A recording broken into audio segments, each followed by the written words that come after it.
시카 3장인데요.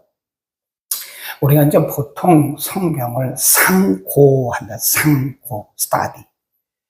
사도행전 17장에 보면 이 베리아 사람들에 대해서 얘기해요. 그래서 상고란 말은 성경을 깊이 판다, 그런 뜻입니다.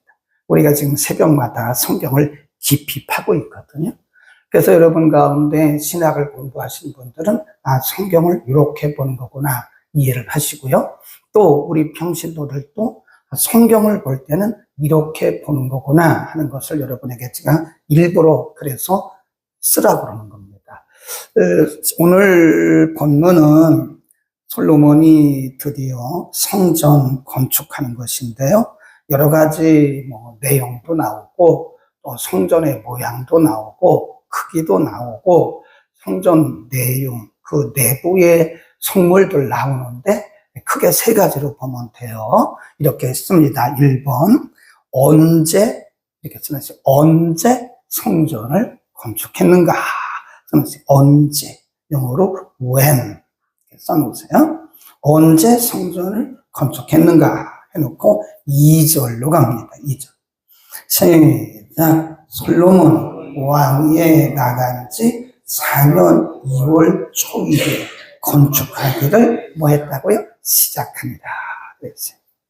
왕이 된 지 4년 2월 초일에 건축하기를 시작했다. 그랬어요. 그러니까 4년이라고 하는 것은 솔로몬이 40년을 통치했거든요. 그러니까 솔로몬이 그 왕이 된 지 초기에 성전을 건축했는데 4년쯤 됐을 때 기록을 했다. 그러면 그 4년은 뭘 했는가? 우리가 어제 2장에서 공부했잖아요. 준비한 겁니다. 준비. 그러니까 솔로몬이 하나님의 성전을 건축하는데 그냥 막 즉흥적으로 한 게 아니에요.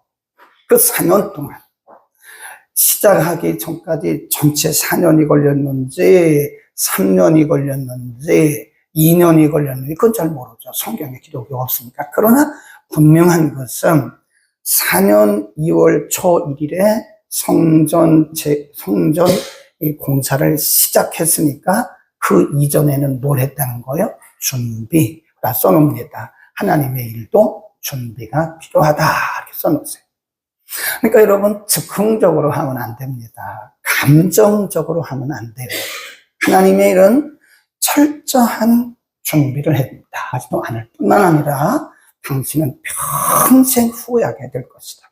철저하게 공부하고 목사가 되라. 이 장로도 마찬가지예요. 준비가 안 된 분들이 장로가 되면요, 교회에 덕이 안 돼, 덕이. 오히려 교회에 문제를 일으키고요, 그렇더라고요. 권사도 마찬가지예요. 물론 어제 우리가 자격이란 말을 썼는데 하나님이 우리를 그냥 쓰실 때 우리가 하나님 앞에 쓰임받는 건데, 그러나 내 편에서는 인격적으로도 좀 준비가 돼야 돼요. 그래서 디모데전서 3장에 보면 그 인격에 대한 말씀을 합니다. 그리고 신앙에 대한 말씀도 해요. 우리는 하나님의 일을 할 때 목회자가 되든 중직자가 되든 뭐가 되든 간에 하나님의 일은 뭘로 하면 안 돼요? 즉흥적으로 하면 안 됩니다. 네, 즉흥적으로. 내가 하나님 앞에 내가 감동받았다고. 그래도 또 기도해봐야 돼요. 왜냐하면 우리가 하나님 앞에 감동받았다고 말은 하지만 우리의 생각이 10중 8구예요. 10개 중에 우리의 생각이 7 내지 8입니다. 3분의 2는 우리의 생각이에요. 근데 우리는 그것을 하나님께서 말씀하셨다고 하나님의 음성이라고 막 하는 거예요. 그런 거 보면 굉장히 위험하다. 거기다 써놓으셨어요? 하나님의 일은 즉흥적으로 하는 것이 아니라 하나님의 일은 준비가 필요하다. 그렇게 써놓으시고요. 그 다음에 두 번째, 어디서? 이렇게 써놓으세요. 어디서 성전 건축을 했느냐? Where? where? 1절로 갑니다. 시작. 솔로몬이 예루살렘 옳지 모리아산 가로 해놓고 시온산 써놓으세요. 시온산입니다. 모리아산에서 여호와의 전 건축하기를 시작했다. 2절에서는 솔로몬이 왕이 된 지 4년 6월 초일에 시작했다. 그러고 1절에서는 장소가 어디냐? 모리아산이라 그랬어요. 여러분, 모리아산 기억하시죠? 어디죠? 모리아산이 뭐죠? 기억나는 거 있잖아요. 뭐죠? 아브라함이 이삭을 바쳤던 것이 모리아산이에요. 우리 얼른 창세기 22장 2절로 갑니다. 창세기 22장 2절. 창세기 22장 2절에 보면 하나님이 아브라함에게 독자 이삭을 바치라고 말씀하시면서 그 장소를 알려주셨어요. 창세기 22장 2절 읽습니다. 시작. 여호와께서 가라사대 내 아들 내 사랑하는 독자 이삭을 데리고 모리아 땅으로 가서 내가 내게 지시할 산 거기서 그를 번제로 드리라. 거기가 모리아산. 시온산입니다. 시온산. 시온산. 시온산은요, 우리가 요한계시록에 보면 이제 예수님께서 이제 승천한 그 부분이거든요. 승천. 그러니까 이 모리아산이라고 하는 것은 이미 아브라함 때부터 준비된 곳이에요. 그리고 오늘 본문에도 보면 1절 쭉 나가다 보면 여호와께서 그 아비 다윗에게 나타나신 곳 그랬습니다.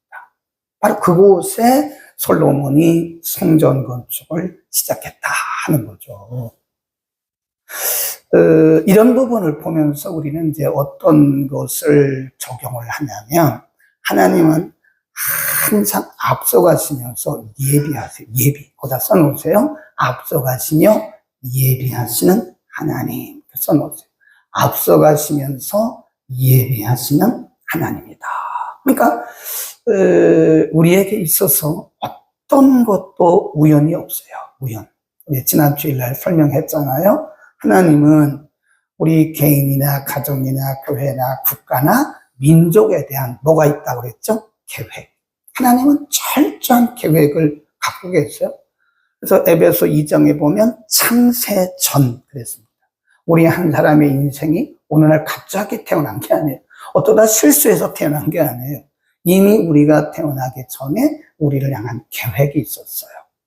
그리고 이 계획을 운행해 나가신 걸 뭐라고 그랬죠? 섭리. 3일밖에 안 됐는데 다 잊어버리셨어요? 계획을, 하나님이 세우신 계획대로 이렇게 운행해 나가신 것을 섭리, providence라고 해요. providence, 섭리. 그 섭리가 하나님이 이 세상을 이렇게 섭리해 나가시는데 하나님이 항상 앞서가세요. 우리보다. 항상 우리보다 앞서가세요. 그리고 모든 것을 준비하신 분입니다. 거기다 써놓으세요. 앞서가시고 준비하시는 분, 그 옆에다가 그러므로 우연은 없다. 이 세상에 우연은 없어요. 하나님이 모든 것들을 예비하시고 앞서가시면서 섭리하시는 것이다. 그러니까 우리가 해석을 잘해야 돼, 해석. 우리에게 어떤 일이 딱 일어났을 때 그것을 그냥 그 단면만 보고 해석하면 안 됩니다. 이 전체를 보고 해석해야 돼요. 근데 우리는 가끔 과정인데, 지금 하나님이 이렇게 섭리해가는 과정인데 여기를 보고 딱 결론을 내려요. 그럼 안 돼요. 성공이다, 실패다, 됐다, 안 됐다, 그런 말하면 안 됩니다. 아직 끝난 게 아니에요. 하나님의 역사가 지금 계속 섭리가 진행되고 있는데 결론은 여기는 있거든요. 결론은 누가 내려요? 하나님. 근데 우리가 결론 내리지 말라고요. 우리 인생을 우리가 결론 내리면 안 됩니다. 지금 일어나고 있는 이런 일들이 하나의 과정이에요, 과정. 하나님이 앞서가시면서 준비하시면서 이루어가시는 섭리의 과정이지 이것이 우리 인생의 끝은 아니란 말이에요. 근데 우리는 자꾸 우리가 이거 한 단면만 보고 이걸 보고 딱 결론을 내려요. 아, 끝이다. 실패했다. 아니다. 이런, 아닙니다. 그래서 우리는 한 걸음 이렇게 물러나야 돼요. 한 걸음 이렇게 물러나서 하나님이 어떻게 섭리해 나가신가를 믿음의 눈으로 이렇게 바라봐야 돼요. 아멘. 그러면 하나님은 항상 우리를 위해서 궁극적 결과, 항상 우리에게 선한 결과를 주시는 분이지, 하나님 우리를 망하게 하신 분이 절대로 아닙니다. 절대로 아니에요. 하나님이 우리를 이렇게 과정을 통해서 우리를 아름답게, 로마서 8장 28절 그거 아닙니까? 하나님이 모든 일을 합력해서 선을 이루가십니다. 그래서 모든 일이란 말은 이 섭리하시는 과정을 의미하는 것이고, 선을 이룬다는 말은 결론을 의미하는 거예요. 그러니까 우리는 우리의 과정을 보고 우리가 결론 내지 맙시다. 우리가 결론 내리면 안 돼요. 저 사람 아유 안 돼, 돼 이런 말을 하면 안 돼요. 우리가 함부로 사람 판단하는 거 아닙니다. 큰일 나요. 사람 판단하는 건 죄입니다. 죄. 근데 하나님 앞에 맡겨요. 사람을 판단하지 말라고요. 근데 우리는 이 기도하는 사람들이 특별히 많이 짓는 죄 중에 하나가 사람들을 판단해요. 내가 기도해 보니까 이런, 당신이 하나님이야? 아니 왜 우리가 어떤 사람들의 인생에 대해서 우리가 결론을 내리냐고요. 우리가 하나님 아니잖아요. 그런데 내가 기도해 보니까 어떻다 저떻다 이렇게 결론 내리는 것은 하나님 앞에 큰 교만의 죄를 짓는 거다. 우리는 그런 면을 보면서 하나님이 저분의 인생을 지금 이렇게 인도해 가고 계시구나. 그러나 분명한 것은 하나님이 선한 길로 인도하시는구나. 아멘. 그리고 우리는 걱정할 거 없어요. 우리가 절대로 결론 내리지 마세요. 아직 결론은 안 났습니다. 마지막 세 번째, 어떻게, how. 3 해놓고 어떻게 성전을 건축했는가. 거기 보면 3절에서 9절 이렇게 보면요, 솔로몬이 하나님의 전을 위하여 놓은 지대는 이러하니 쭉 나오고요. 그 다음에 8절에서 9절 또 지성소를 지었다. 그 다음에 10절에서 14절 지성소 안에 성물들. 그 다음에 15절에서 17절은 두기등, 야긴과 보아스. 여기 보면 그 성전 내부의 기명들, 그걸 성전 기명이라 그래요. 그리고 크기, 성전의 크기가 높이가 얼마였고 넓이가 얼마였고 성전 안에는 뭐가 있느냐, 이게 how예요. how. 어떻게 지었나, 이게 굉장히 중요합니다. 그러면 솔로몬이 자기 마음대로 지었나? 아닙니다. 이미 하나님은 다윗을 통해서 설계도를 다 주셨어요. 그러니까 다윗이 죽기 전에 자기 아들을 불러서 솔로몬을 불러가지고 유언을 하면서 설계도를 넘겨주었습니다. 얼른 넘어갑니다. 역대상 28장으로 갑니다. 역대상 28장에 보면 다윗이 받은 설계도가 있어요. 역대상 28장 11절부터 읽습니다. 다윗이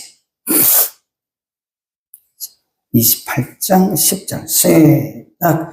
다윗이 전에 땅실과 그 집들과 그 곡간과 다락과 골방과 속죄소의 식양, 거기 줄거든 식양, 이게 설계도란 뜻이에요. 네. 식양이란 말은 설계도란 뜻입니다. 식양을, 설계도를 그 아들 솔로몬에게 주고 12절 줄고 있습니다. 굉장히 중요한 말씀이에요. 12절 시작. 또 성신에 가르치신 모든 식양, 곧 여호와의 전의 뜰과 지면의 모든 방과 하나님의 전 곡간과 성물 곡간의 식양. 거기 보면 식양이란 말이 3번. 식양이 뭐예요? 설계도. 근데 그 설계도가 12절에 보면 다윗이 그린 거예요. 누가 가르쳐 주신 거예요? 성령. 성신이란 말은 성령이란 뜻입니다. 그러니까 다윗은 하나님의 감동을 통해서 설계도를 다 이미 받았어요. 설계도를. 네. 그리고 아들에게 설계도를 주면서 네 맘대로 하지 마. 네. 성령께서 내게 감동을 통해서 주신 설계도를 너에게 주니까 이 설계도대로 지어라 그랬습니다. 만일 솔로몬이 자기 뜻대로 설계를 했거나 자기 방식대로 성전을 지었으면 우리가 이제 5장에 가보면요, 성전 다 건축하고 봉헌을 하는데 그때 하나님의 영광이 성전에 가득 찹니다.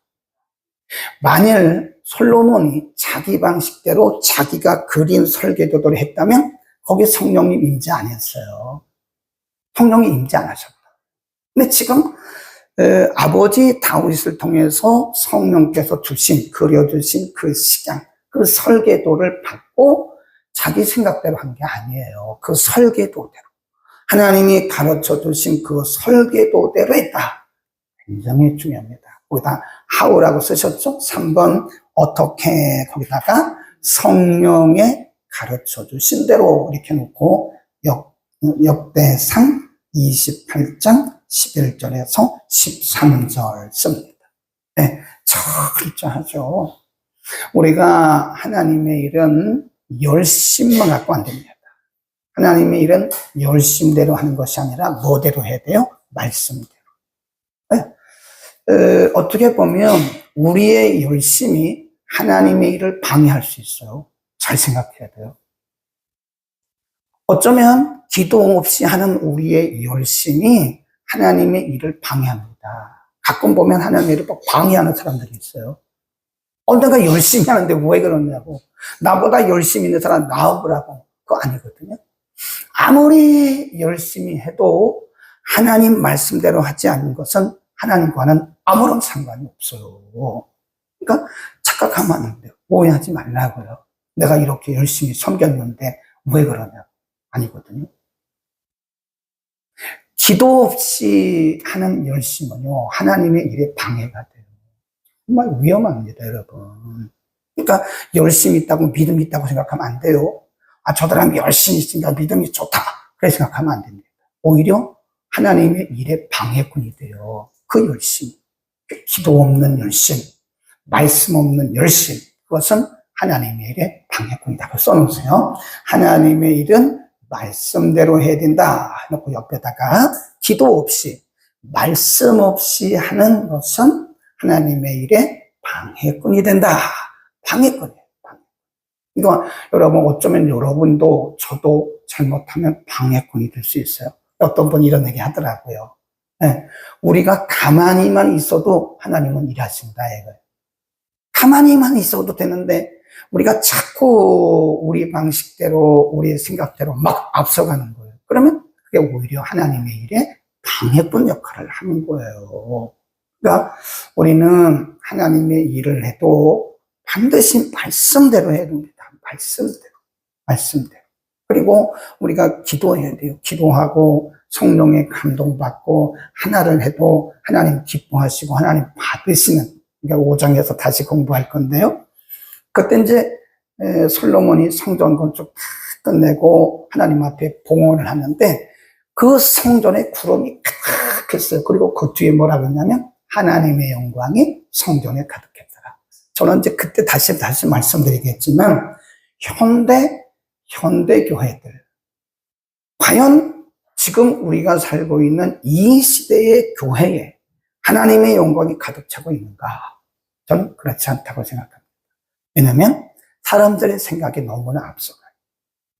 하나님의 말씀대로 하는 것이 아니라 사람의 생각대로 하다 보니까 교회가 세속화되는 거예요. 교회 세속화는 교회 타락입니다. 우리가 인간의 방법으로, 인간의 생각으로, 인간의 계획대로 하는 것은 그것은요 세속화예요. 네.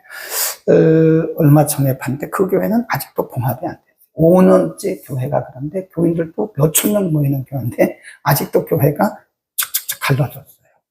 사람들이 막 상처를 받았어요. 그 문제가 교단으로 가야 되는데 우리가 고린도전서에 보면 믿는 사람들은 우리의 문제를 세상의 법정 갖고 가면 안 되거든요. 근데 요즘 교회들이요 모든 문제들을 다 법정으로 가요. 얼마 전에 어떤 분하고 통화를 했는데 예수 믿으셔야죠 그랬더니 제가 전에는 교회 다녔는데 교회 안 다닙니다. 그래요. 뭐예요? 저는 크리스찬들을 대상으로 하는 사업입니다. 이분이 대하는 사람들은 다 거의 다 10명 중에 9명 크리스찬인데 크리스찬들을 통해서 상처가 너무 많대요. 이렇게 보면 상담하다 보면 크리스찬들이 오히려 난 크리스찬보다 안 믿는 사람들보다 양보심도 없고 이해심도 없고 따지고 욕하고 아이고 자기가 청년인데 교회 다니는 안 다닌대요. 어쩌면 우리가 많은 사람 전도하는 것보다 그 사람 하나 우리가 실족해 하는 게 얼마나 큰 존재 아세요? 왜 그럴까요? 교회가 왜 그럴까요? 성도들이 왜 이렇게 사나워졌을까요? 말씀대로 하지 않기 때문에 그래요. 교회를 크게 성도들을 많이 모으고 교회를 짓고 이런 건 절대 중요한 게 아니에요. 아무리 많이 모여도 그렇게 수천 명이 모여도 교회가 세속화되면 하나님 기뻐하시겠어요? 하나님의 임재가 임하겠습니까? 우리가 예배 때마다 여러분 예배는 축제 예배가 됩니다. 축제 예배가 돼요. 예배 때마다 하나님의 영광이 크게 쉐키나거든요. 그게 쉐키나요. 예배 때마다 하나님의 영광이 가득하고 예배 때마다 하나님의 영광이 있어야 되고 우리에게 주시는 기쁨과 감사가 있어야 되는데 우리 교회 빼고 많은 교회들이 그렇지가 않아요. 왜 그러냐? 거룩한 것입니다. 그래서 교회 모든 일들은 뭐대로 해야 돼요? 말씀대로. 우리가 하나님의 일을 하는 것도 말씀 이전에 뭐대로 해야 돼요? 아니, 우리의 열심 이전에 뭘로 해야 돼요? 말씀으로. 그러니까 항상 우리가 열심 내는 분들은요, 말씀으로 돌아가야 돼요. 그래서 내가 이게 말씀대로 하고 있는 건가? 내가 지금 하나님의 뜻대로 하고 있는 건가? 내 생각대로, 내 계획대로, 내 경험대로 하고 있는 건가? 잘 생각해야 돼요. 아니면 우리는 하나님의 일에 방해꾼입니다. 아무리 열심히 해도 그 열심은 하나님 나라를 방해하는 것이고 하나님의 거룩한 교회를 회방하는 회방꾼이 될 수 있는 거예요. 반드시 하나님의 일은 기도해야 됩니다. 그리고 반드시 어디로 돌아가야 돼요? 말씀으로 돌아가야 돼요. 솔로몬이 아버지 다윗을 통해서 주신 그 설계도대로. 다윗은 그 설계도가 12절에 뭐라고 그랬어요? 성령의 가르치신 것. 성령의 가르치신 설계도다. 아멘. 오늘도 말씀대로 할 수 있기를 축원합니다. 기도합니다. 거룩하신 우리 아버지, 오늘도 우리를 주의 전에 불러주시고 특별히 솔로몬 왕이 하나님의 성전을 건축하는 건축의 시작과 과정과 내용을 통해서 여러 가지를 상고했습니다. 솔로몬 왕이 성전을 건축한 때, 건축한 방법, 그리고 건축한 내용, 건축한 장소들을 통해서 우리의 신앙을 다시 한번 점검해 봤습니다. 하나님, 우리가 무엇을 하든지 우리의 열심으로 하지 말게 하시고 하나님의 말씀의 기준이 되게 하옵소서. 하나님의 말씀대로 하지 않는 것은 하나님의 일에 방해가 된다는 사실을 알게 하시고 우리의 생각, 우리의 경험, 우리의 계획을 앞세우기 전에 기도하고 말씀 묵상하면서 말씀대로 따라가는 우리 모두가 되게 하여 주옵소서. 우리 결단했습니다. 하나님, 이제부터는 하나님의 말씀을 묵상하고 하나님 주시는 대로 하겠습니다. 우리의 생각대로 우리의 경험대로 앞섰던 모든 것들을 다 이제는 용서하시고 우리가 깊은 신앙의 단계에 들어가서 하나님의 말씀대로 성령의 감동을 따르게 하옵소서. 하소서. 다시 서아프리카 감비아 사역지로 돌아갈 수 있도록 하나님 은혜를 허락하시고 우리 지경이 은혜 가운데 퇴원했습니다. 지금 이제 기억력이 다시 회복되는 과정에 있습니다. 성령님 개입하시고 간섭하셔서 우리 지경이의 기억력이 이전보다 더 새로워지도록 하나님 축복하시고 그 가정의 간증거리가 되게 하옵소서. 오늘 주의 종이 귀한 가정을 신방하겠습니다. 또 주의 종이 기도하고 안수할 때에 놀라운 성령의 기름 부으심이 사랑하는 딸에게 임하게 하옵소서. 예수 그리스도의 이름으로